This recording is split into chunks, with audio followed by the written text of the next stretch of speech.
सच्ची परमेश्वर है, जिंदा परमेश्वर है, खुदा है। इसलिए आसमान मेरा सिंहासन है, जमीन मेरा पैर रखने का जगह है, बोलता परमेश्वर।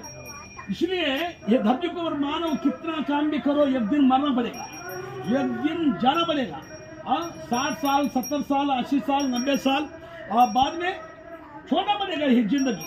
क्या लेके आया हम लोग, क्या लेके जाए? 2 दिन का जिंदगी, 2 दिन का मेला। खाली हाथ आया, खाली हाथ जाना पड़ेगा।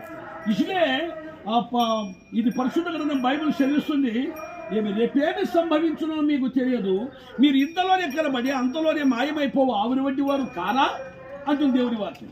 నిజంగా చెప్పాలంటే మనం ఇంతలోనే కనబడతాం, అంతలోనే మాయమైపోయి ఎప్పుడు చనిపోతామో తెలియదు. కానీ ఈ శరీరంతో చేసిన ప్రతి పాపములకు ఒక ప్రచారం ఉంది.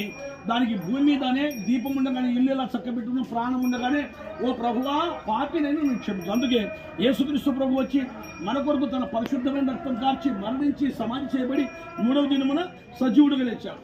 యేసు మార్గమై ఉన్నాడు, యేసు సత్యమై ఉన్నాడు, యేసు నిత్య జీవమై ఉన్నాడు. నీ కులం మార్చుకోవద్దు, నీ మతం మార్చుకోవద్దు. హృదయ శుద్ధి గల వారు ధన్యులు, వారు దేవుని చూచారు. ఏ పెద్ద యేసు ప్రభు నమ్ముకొని నిత్య జీవాన్ని పొందు.